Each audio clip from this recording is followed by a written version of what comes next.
Ethan Walker had lived on his family's farmhouse for as long as he could remember. Nestled on 10 acres of open land, the house had been passed down for generations. It wasn't just a home. It was a piece of history, built by his great-grandfather and carefully maintained over the years. Ethan had spent countless summers fixing up the place, ensuring it stood strong against time. Unfortunately, his land had recently been swallowed up by a newly expanded homeowners association, one that he had never agreed to join. The HOA, run by a woman named Carol Whitman, had quickly become a nightmare for everyone in the area. She enforced ridiculous rules, fined people for the smallest infractions, and acted as if she owned every house within a 5-mile radius. Ethan had ignored her at first, figuring she wouldn't bother with his farmhouse. After all, it had stood longer than the HOA itself. But one afternoon, he came home to find Carol standing at the end of his driveway, arms crossed, a smug expression on her face. Next to her was a clipboard-wielding man in a cheap suit, one of the HOA's so-called inspectors. "Mr. Walker," Carol called out, her tone dripping with fake politeness, "we need to talk about your property." Ethan sighed, stepping out of his truck. "Not interested." Carol let out a short, condescending laugh. "I don't think you understand. Your farmhouse doesn't meet the HOA's structural standards. We've reviewed it, and frankly, it's an eyesore." Ethan raised an eyebrow. "An eyesore?" The man next to her nodded, flipping through his clipboard. "Peeling paint, old woodwork, non-uniform fencing, violations of HOA Code Section 12B, 14C, and 21A. Ethan folded his arms. "My house isn't part of your HOA. It was here long before you people showed up." Carol's smile widened, as if she'd been waiting for this argument. "Ah, but under the revised HOA charter, all properties within this zoning district fall under our jurisdiction. And since your house doesn't comply, we'll have to take action." Ethan's patience wore thin. "What kind of action?" Carol handed him a formal notice. "You have 10 days to bring your property up to code, or we'll handle it ourselves." Ethan stared at the paper, then back at Carol. He could see the challenge in her eyes. She thought he was just another homeowner she could push around. She had no idea who she was dealing with. Ethan wasn't just a homeowner. He was the county's lead building inspector. And if Carol wanted a war over code violations, she was about to regret every decision that led her here. Ethan leaned against his truck, staring at the so-called violation notice. Carol and her clipboard-wielding lackey stood there, clearly waiting for him to panic. Instead, he let out a low chuckle and folded the paper neatly before tucking it into his back pocket. "You've got some nerve, Carol," he said, shaking his head. "Trying to enforce HOA rules on a house that's been here longer than you, longer than your whole association." Carol's smile didn't waver. "Rules are rules, Mr. Walker. If we start making exceptions, what's next? People painting their houses neon green? Parking rusted-out cars on their lawns? Your farmhouse is outdated and our community has standards." Ethan exhaled slowly, forcing himself to stay calm. "And if I don't comply?" Carol's smug expression grew. "Then the HOA will hire a third-party contractor to demolish any non-compliant structures." She glanced at the farmhouse. "That means this place will be torn down and the cost will be added to your homeowner's fees." Ethan narrowed his eyes. "I don't pay HOA fees." "Oh, you will," Carol said sweetly. "Once we file a lien against your property for non-compliance, it'll be legally binding." The sheer arrogance of it all made Ethan's blood boil. These people had no authority over his land, yet they acted as if they owned it. The man with the clipboard coughed. "You have 10 days, Mr. Walker, or the HOA will take action." Carol turned to leave, satisfied with her little power trip. Ethan watched them go, his jaw tightening. 10 days, huh? They had no idea who they were messing with. Ethan wasn't just some random homeowner. As the Asterisk lead county building inspector Asterisk, he had more authority than Carol could ever dream of. If she wanted to play the game of code enforcement, he was about to show her just how badly she had overstepped. But first, he needed proof, and he had a feeling this HOA wasn't exactly following their own Asterisk rules. Ethan wasted no time. If the HOA was going to use code violations as their weapon, he was going to hit them right back, legally and with a lot more force than they expected. The first thing he did was pull up the county records for the HOA itself. He sat down at his desk, sifting through zoning laws, property designations, and most importantly, the association's legal jurisdiction. It didn't take long to find the flaw in Carol's plan. The HOA's charter had indeed been expanded, but not legally. Their jurisdiction technically covered newly developed homes in the subdivision, asterisk not historic properties like Ethan's farmhouse. The county had never approved the expansion to include older properties, which meant the HOA had asterisk zero legal authority over his land. And if that wasn't bad enough for them, Ethan found something even better. The HOA had been making modifications to public areas, like sidewalks and fences, without the proper permits. They had been operating under the assumption that no one would check. But Ethan was checking, and what he found was a goldmine of violations. Grinning, he grabbed his phone and made a few calls to the zoning office, the county clerk, and even a legal consultant he knew from work. By the time he was done, he had everything he needed. Carol and her HOA weren't just overreaching.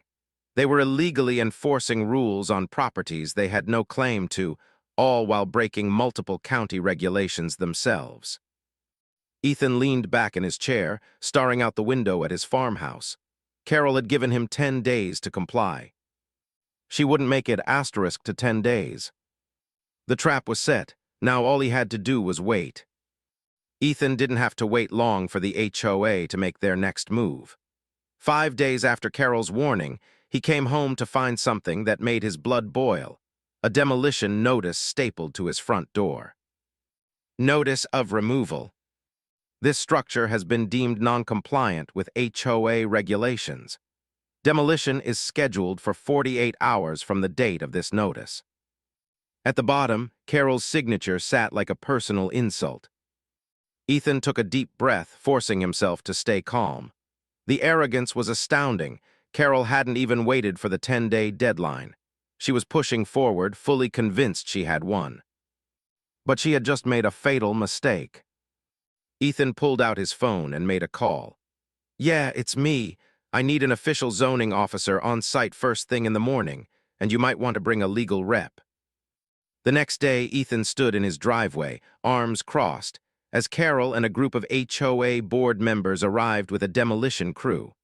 A bulldozer rumbled in the distance, waiting for the go-ahead.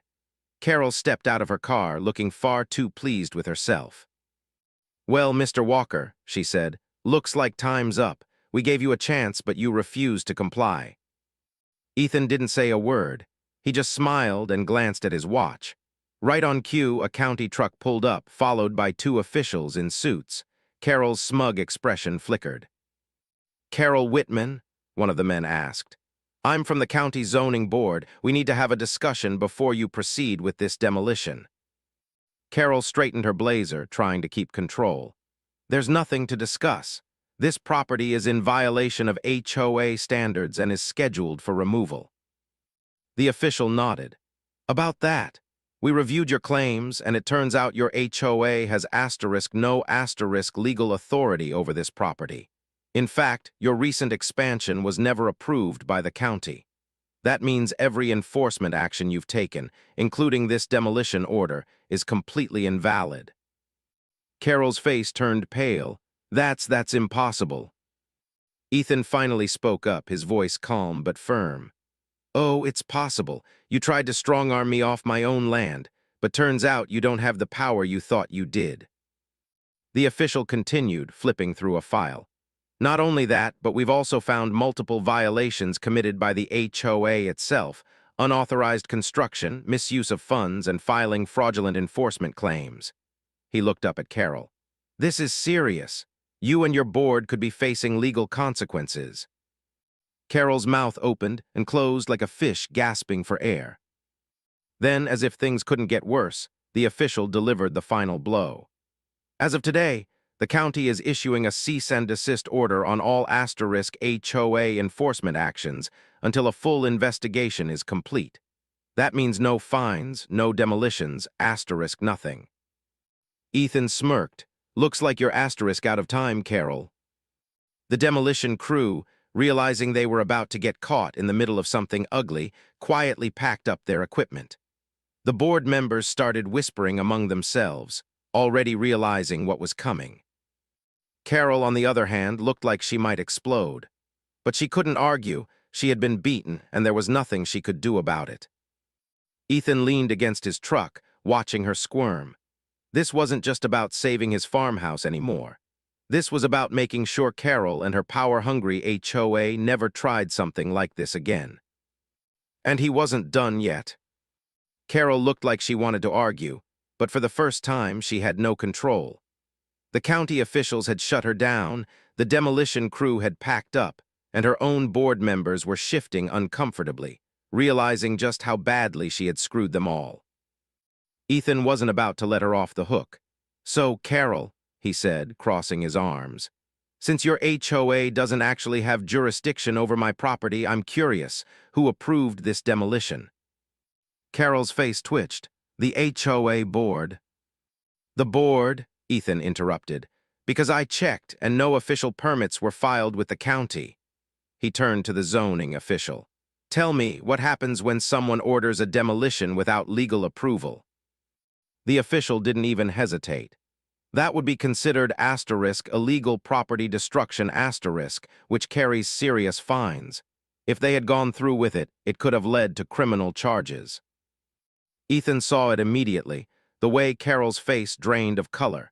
She had been so sure of herself, so confident in her authority, that she hadn't even asterisk bothered to do things legally. She had been bluffing, expecting Ethan to cave before it got this far. Too bad for her, Ethan didn't back down. "Now," Ethan continued, "since I am the county's lead building inspector, I went ahead and pulled records on the HOA's recent projects."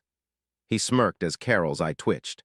"Turns out you've been making all sorts of changes, fencing, sidewalks, community structures, without filing a single permit." The zoning official nodded. "That's correct. And considering the scale of the violations, we'll be issuing multiple fines and possibly even ordering some of those changes to be reversed." One of the HOA board members, a nervous-looking man in his 50s, stepped forward. "Wait, what? Carol, you told us everything was handled." Carol's lips tightened. I didn't think." "No, you didn't think," Ethan cut in. "You were too busy trying to bulldoze my home to bother following your own rules." The board members were now openly murmuring among themselves, some glaring at Carol. It was clear they had trusted her to run things, and she had led them straight into a disaster. The zoning official closed his file and turned to Ethan. "Mr. Walker, we'll be moving forward with an investigation into the HOA's actions.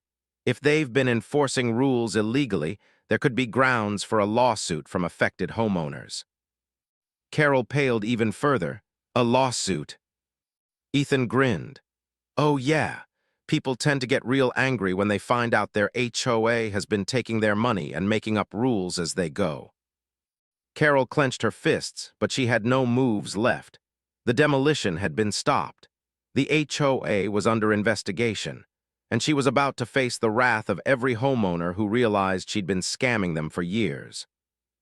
Ethan took a deep breath, looking at his farmhouse. The home his family had built, the place she had tried to erase like it was nothing. It was still standing. It always asterisk would asterisk be. Carol had come after him, thinking she could bully him into submission. Instead, she had just destroyed herself. The fallout from Carol's disastrous overreach was swift and brutal. Within 24 hours, word had spread through the neighborhood that the HOA had been hit with a cease and desist order. The homeowners, many of whom had been quietly suffering under Carol's iron rule, were furious. Ethan sat back and watched as the chaos unfolded. Emails and angry phone calls bombarded the HOA office. People were demanding answers, questioning fines they had paid, and asking whether their homes had been wrongfully modified under Carol's so-called standards.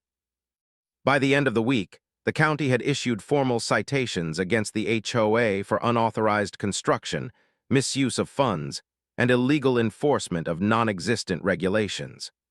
The fines alone were asterisk crippling. Ethan, of course, had front row seats to the whole thing. One evening, as he sat on his porch drinking a cold beer, a familiar voice interrupted his peace. "Are you asterisk happy now?" He turned to see Carol standing at the end of his driveway. Gone was the smug, polished HOA president. She looked exhausted, her hair a little messier than usual, her blazer slightly wrinkled. The weight of everything she had done was finally crashing down on her. Ethan took a slow sip before answering. "I'm very asterisk happy, actually." She let out a bitter laugh. "You ruined asterisk everything asterisk." Ethan raised an eyebrow. "I ruined everything. You tried to illegally demolish my home, Carol."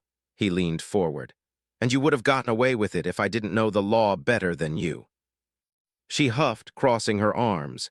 "You didn't have to go this far. You could have just fixed the violations and none of this would have happened." Ethan chuckled. "That's where you're wrong. This would have asterisk always happened. You were running this HOA like a little kingdom, making up rules as you went.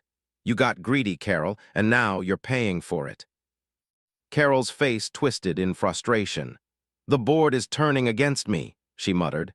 "They're blaming asterisk me asterisk for everything." Ethan smirked. "They should asterisk blame you. You dragged them into a legal disaster. You thought you could throw your weight around, but you never actually knew asterisk the laws you were playing with." He leaned back, stretching his arms. "Now I hear they're having a meeting next week. Something about voting on a new president." Carol flinched. She knew it was over. For the first time, she had no power, no threats, no way to force people to obey her ridiculous rules. Ethan stood up and gestured toward the farmhouse. "Still standing, by the way. Thought you'd like to see what an asterisk actual asterisk legal structure looks like." Carol clenched her jaw, turned on her heel, and walked away without another word. Ethan just smiled, watching her retreat. The queen had officially lost her throne. Carol's downfall wasn't just satisfying, it was spectacular asterisk. By the time the HOA board held their emergency meeting, half the neighborhood showed up, demanding answers. People who had been fined for nonsense violations, forced to repaint their homes, or threatened with liens were all there, furious. The board members, once loyal to Carol, suddenly wanted nothing to do with her. Ethan didn't even have to attend the meeting to know how it ended. By the next morning, the news had spread like wildfire. Carol had been asterisk voted out as HOA president in a landslide decision.